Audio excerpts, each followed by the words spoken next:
కర్నూలు జిల్లాలో సమైక్య సెగలు ఎగిసిపడుతున్న ఈ భూమా నాగిరెడ్డి ఆళ్లగడ్డ ఎమ్మెల్యే శోభా నాగిరెడ్డి ఆధ్వర్యంలో కర్నూలు హైవేను దిగ్బంధించారు.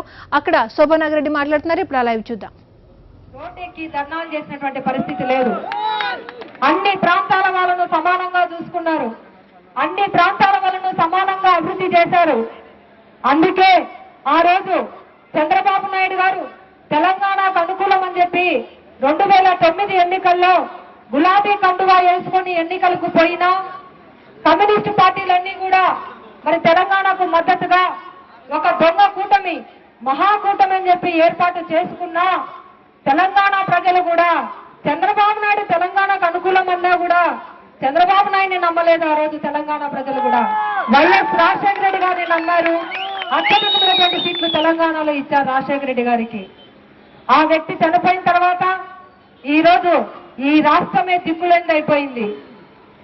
ఒక సమర్థవంతమైనటువంటి నాయకుడు లేకపోవడం వల్ల మనం చాలా కష్టాలు పడతా ఉన్నాం. సమర్థవంతమైనటువంటి నాయకుడు బయటకు వచ్చాడు వైఎస్ జగన్మోహన్ రెడ్డి గారు.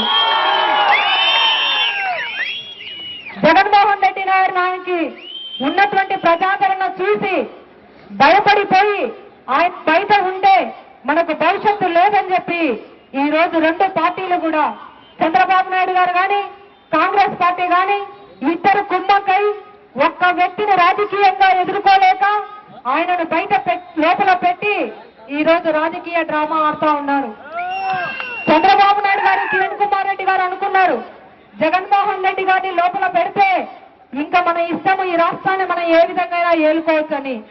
కానీ ప్రజలు జగన్మోహన్ రెడ్డి లోపల ఉన్నా బయట ఉన్నా మా గుండెల్లో ఉన్నాడు, అలాంటి నాయకుడు ఈ రాష్ట్రానికి కావాలి అని చెప్పి ఆయన లోపల ఉన్న మద్దతు ఇస్తా ఉన్నారు. కాబట్టి ఇంకా ఆయనను రాజకీయంగా ఎదుర్కోలేకనే చివరికి తెలంగాణను విడగొట్టి సీమాంధ్రలో చంద్రబాబు నాయుడు గారికి కానీ కిరణ్ కుమార్ రెడ్డి గారికి కానీ అంటే సోనియా గాంధీకి ఒక్క సీటు వచ్చే అవకాశం లేదు. కాబట్టి ఈ రోజు తెలంగాణను ఇవ్వాలనేటువంటి నిర్ణయాన్ని తీసుకున్నారు. సోనియా గాంధీ అంటే కనీసం ఆమె ఒక విదేశీయురాలు, మన భారతీయ సంస్కృతి తెలియదు, అన్నదమ్ముల మధ్యన ఎలాంటి ప్రేమాభిమానాలు ఉంటాయో తెలియదు ఆమెకు. ఒక విదేశీయురాలు కాబట్టి ఆమె ఆ నిర్ణయం తీసుకుంది. కానీ నేను అడుగుతా ఉన్నాను, చంద్రబాబు నాయుడు గారు 9 సంవత్సరాలు ముఖ్యమంత్రిగా ఉన్నారు ఈ ప్రాంతానికి.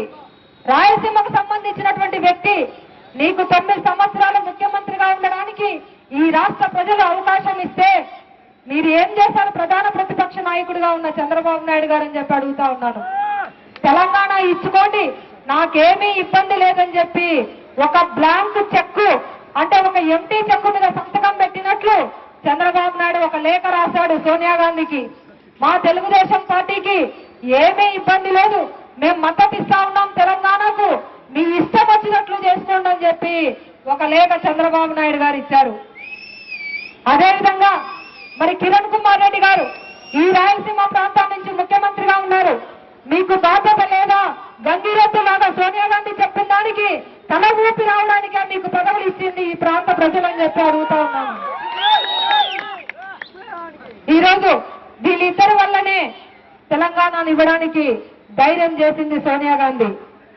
తెలంగాణ ఇచ్చిన తర్వాత కిరణ్ కుమార్ రెడ్డి కంటే ముందు చంద్రబాబు నాయుడు గారు మీడియా దగ్గరకు వచ్చి తెలంగాణను స్వాగతిస్తా ఉన్నాము, ఒక 3 లక్షల కోట్లు 4 లక్షల కోట్లు మాకు ఇచ్చి మీరు హైదరాబాద్ తీసేసుకోండి అని చెప్తా ఉన్నాడు. మీ అమ్మ సొమ్మ చంద్రబాబు నాయుడు గారు, మీరు 3 లక్షలు ఇచ్చి హైదరాబాద్ తీసుకొచ్చి అడగడానికి అడుగుతాను. అదేవిధంగా తెలంగాణ నిర్ణయం అయిపోయిన తర్వాత 10 రోజుల తర్వాత కిరణ్ కుమార్ రెడ్డి గారు పత్రికల్లో ముఖ్యమంత్రి కనిపించడం లేదని ప్రకటనలు ప్రజలు ఇచ్చిన తర్వాత 10 రోజుల తర్వాత కిరణ్ కుమార్ రెడ్డి గారు మీడియా ముందుకు వచ్చి సిగ్గు లేకుండా వైఎస్ రాజశేఖర రెడ్డి గారి వల్లనే తెలంగాణ వచ్చిందని చెప్తా ఉన్నారు. మీకు ఆ మాట అనడానికి మనసెలా వచ్చింది కిరణ్ కుమార్ రెడ్డి గారు అని చెప్పి అడుగుతా ఉన్నాను. రాజశేఖర రెడ్డి గారు ఉన్న 5 సంవత్సరాల్లో తెలంగాణ ఇవ్వాలన్నటువంటి మాట చెప్పాలన్నా సోనియా గాంధీ భయపడినటువంటి విషయం రాష్ట్ర ప్రజలు మర్చిపోలేనటువంటి విషయం కూడా ఉన్నారు. అదేవిధంగా మరి ఒక అసమర్థమైనటువంటి ముఖ్యమంత్రి ఉన్నారు కాబట్టే సోనియా గాంధీ అంత ధైర్యంగా నిర్ణయం తీసుకోగలిగారు. రాజశేఖర రెడ్డి గారు ఉన్నప్పుడు కనీసం 9 మంది ఎమ్మెల్యేలను గెలిపించుకోగలిగారు టీఆర్ఎస్. ఆ రోజు 18 మంది ఎమ్మెల్యేలు రాజీనామా చేస్తే అదే వైఎస్ రాజశేఖర రెడ్డి గారు అసెంబ్లీలో అడిగారు టీఆర్ఎస్ వాళ్ళను, తెలంగాణ ప్రజలు తెలంగాణ కంటే నన్ను నమ్మారు, టీఆర్ఎస్ కంటే మా అభివృద్ధిని నమ్మారని చెప్పి ఆ అసెంబ్లీలో చాలా ధైర్యంగా చెప్పినటువంటి వ్యక్తి. రాజశేఖర రెడ్డి గారు చనిపోయిన 100 రోజుల్లోనే మీరు తెలంగాణకు లెటర్ ఇచ్చి ఈ రోజు రాజశేఖర రెడ్డి గారి గురించి మాట్లాడితే ప్రజలు నమ్ముతారని చెప్పి అడుగుతా ఉన్నాను. మరి అదేవిధంగా ఈ రోజు సమైక్యాంధ్ర కోసం ఈ రాష్ట్రాన్ని సమన్యాయం జరగాలని వైఎస్ జగన్మోహన్ రెడ్డి గారు జైల్లో ఉన్నా కూడా తెలంగాణ ఇవ్వబోతా ఉన్నారన్నటువంటి విషయాన్ని జగన్మోహన్ రెడ్డి గారు తెలుసుకొని సిండే గారికి లెటర్ రాయడం జరిగింది. మీరు నిర్ణయం అంటూ తీసుకుంటే సీమాంధ్ర ప్రజలకు అన్యాయం చేసే నిర్ణయం తీసుకుంటే మేము తప్పకుండా వ్యతిరేకిస్తామని చెప్పి జైల్లో ఉన్న జగన్మోహన్ రెడ్డి గారు స్పందించారు. కానీ బయట ఉన్నటువంటి చంద్రబాబు నాయుడు గారు కానీ కిరణ్ కుమార్ రెడ్డి గారు కానీ మరి కళ్ళు మూసుకొని పడుకున్నారని చెప్పి అడుగుతా ఉన్నాను. ఈరోజు సీమాంధ్ర ప్రజల్లో ఒక ఉద్యమం వచ్చిన తర్వాత ప్రజల్లో కాంగ్రెస్ పార్టీ వాళ్ళు కానీ తెలుగుదేశం పార్టీ వాళ్ళు కానీ ప్రజల్లోకి వస్తే ప్రజలు సంతారని భయపడిన తర్వాత ఈ రోజు రాజీనామా ఇస్తా ఉన్నారు.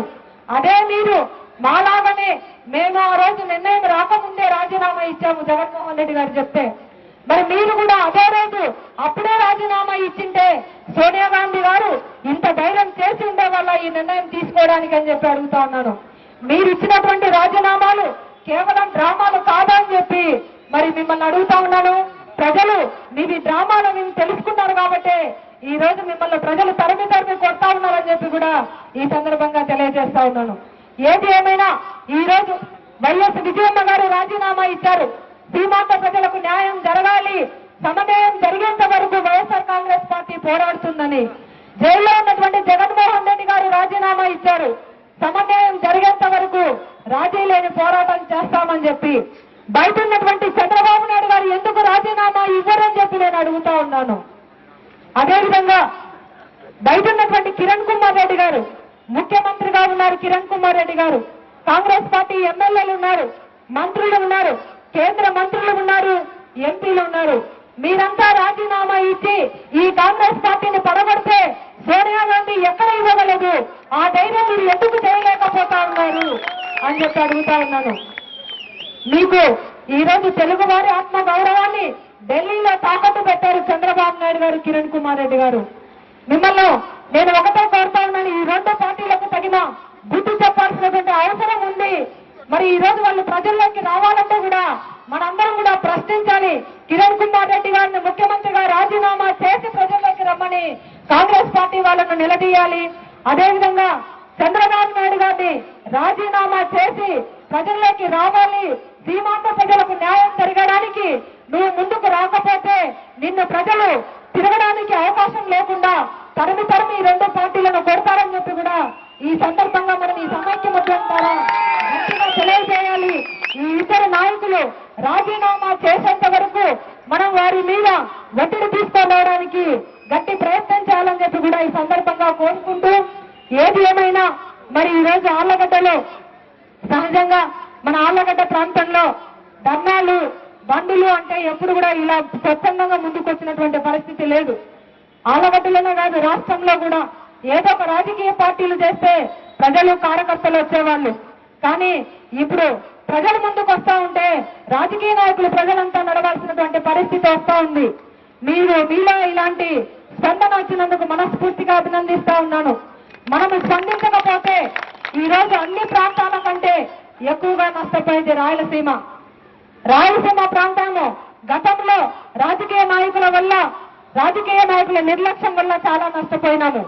ఇప్పుడు మళ్ళీ మనము స్పందించకపోతే మనము శాశ్వతంగా నష్టపోయేటువంటి అవకాశం ఉంది. కాబట్టి రాయలసీమ ప్రాంత ప్రజలందరూ ఐకమత్యంగా మొన్న చూసాము ఢిల్లీలో సోనియా గాంధీని తెలంగాణలో అడుక్కుంటా ఉన్నారు. ఈ జిల్లా మంత్రులు కోట్ల సూర్యప్రకాష్ రెడ్డి గారు కానీ, లేకపోతే టీజీ వెంకటేష్ గారు కానీ, లేకపోతే ఏరాసు ప్రతాప్ రెడ్డి గారు కానీ చాలా బాగా చేసింది. ఏం మాట్లాడుతున్నారు వీళ్ళు ఢిల్లీకి పోయి కనీసం మా కర్నూలు జిల్లానన్నా రాయల తెలంగాణలో కలుపుకోమని అడుగుతా ఉన్నారు. ఎందుకంటే ఈ సీమాంధ్రలో ఉంటే వైఎస్ఆర్ కాంగ్రెస్ పార్టీ ప్రబంధనంలో కొట్టుకొని పోతాము, కనీసం ఈ జిల్లా ఆ పక్కకుంటే మేము ఎమ్మెల్యేలుగా గెలుస్తామనేటువంటి స్వార్థం కోసం రాయలసీమ నుంచి కర్నూలు జిల్లాను తీసుకొని పోయి రాయల తెలంగాణలో కలపమని అడుగుతా ఉన్నారు. నేను అడుగుతా ఉన్నాను, ఆ మంత్రులు మీ పదవుల్నే చూసుకున్నారు కానీ ఈ రోజు 4 జిల్లాలుగా రాయలసీమ ఉంటేనే మనల్ని సమైక్యాంధ్రలో మనల్ని లెక్క పెట్టడం లేదు. మనకు కేసీ కెనాల్కు నీళ్లు తెచ్చుకోవాలన్నా, తెలుగుగంగకు నీళ్లు తెచ్చుకోవాలన్నా గట్టిగా పోరాటం చేస్తేనే మన గోడు వినే పరిస్థితి లేదు. అటువంటిది కర్నూలు జిల్లాను ఒక్క జిల్లాను తీసుకొని పోయి తెలంగాణలో జిల్లాల్లో కలిపితే మనల్ని వాళ్ళు లెక్క చేస్తారా? చీమల కంటే మనల్ని మన పురుగుల కంటే అన్యాయంగా మనల్ని చూసేటువంటి పరిస్థితి ఉంది. మీరెవరు అడగడానికి కర్నూలు జిల్లాను తీసుకొని పోయి రాయల తెలంగాణలో కలపమని మీ పదవుల కోసం ఈ రోజు రాయలసీమను విడిగొట్టువంటి హక్కు మీకెవరు ఇచ్చారని చెప్పి కూడా ఈ సందర్భంగా అడుగుతా ఉన్నాను. కాబట్టి ఏది ఏమైనా కూడా మనము సమైక్యంగా ఉంటేనే మనకు సాగునీటికి కానీ హైదరాబాద్ రాజధాని విషయంలో కానీ ఏదైనా మనకు న్యాయం జరగాలి అంటే సమైక్యంగానే ఉంటేనే న్యాయం జరుగుతుందని చెప్పి కూడా ఈ సందర్భంగా తెలియజేసుకుంటూ ఆ న్యాయం జరిగేంత వరకు మనందరము పోరాటం చేస్తూనే ఉండాలి. ఆ పోరాటానికి వైఎస్ఆర్ కాంగ్రెస్ పార్టీ ఎప్పుడు మద్దతు ఇస్తుందని చెప్పి కూడా ఈ సందర్భంగా తెలియజేస్తూ సెలవు తీసుకుంటా ఉన్నాను. జోహార్ వైఎస్ఆర్, జై సమైక్యాంధ్ర, జై సమైక్యాంధ్ర.